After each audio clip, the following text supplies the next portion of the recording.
Imagine uncovering that everything you believed about Jesus of Nazareth was not the full truth, but a carefully constructed narrative shaped and reshaped over centuries by powerful religious institutions. What if the foundational story of Christianity had been edited, molded, and filtered to support systems of power rather than spiritual truth?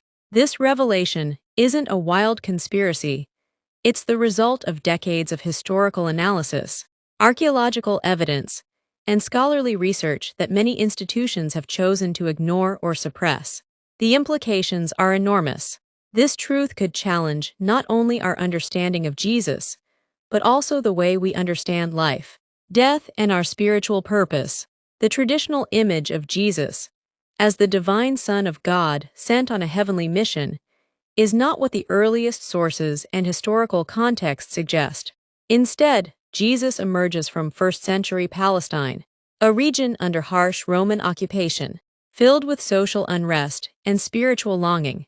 The Jewish people, living under foreign rule, awaited a Messiah, a human leader who could liberate them, not necessarily a divine being. In this environment, Jesus appeared, preaching a radical message of love, justice, and inclusion. He was deeply rooted in Jewish tradition and culture, not separate from it. His teachings challenged the strict legalism of the time and threatened the authority of both political and religious elites. The Gospels, which many take as historical fact, were written decades after Jesus' death by individuals who never knew him personally. These texts were shaped by the beliefs and struggles of early Christian communities, filtered through theological agendas and cultural interpretations. The idea of Jesus as the literal Son of God was not a universally held belief during his life, nor immediately after his death. It evolved over time. In ancient times, the term Son of God was often used symbolically for kings, prophets, or people of spiritual importance, not necessarily to imply divine origin. What if Jesus was never meant to be worshipped as a supernatural deity, but rather followed as a profound spiritual teacher, a man who realized divine truth within himself and invited others to do the same?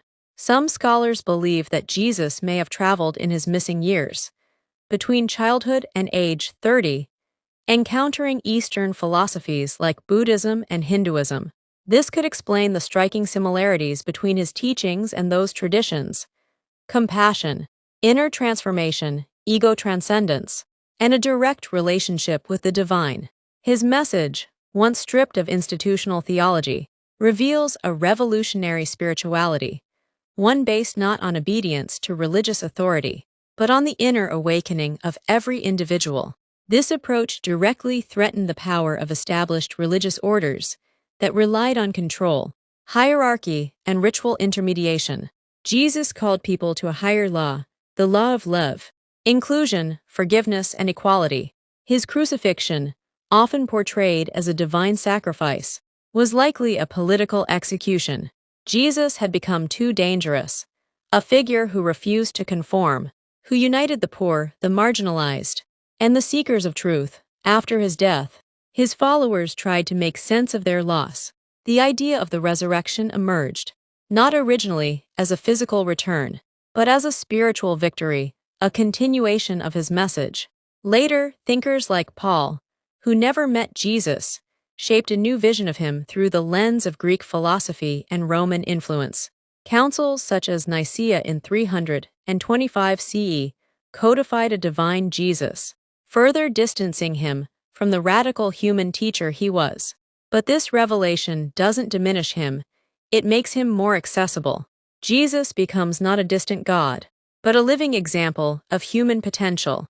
His story invites us to seek truth, challenge systems that distort it, and awaken the divine within ourselves.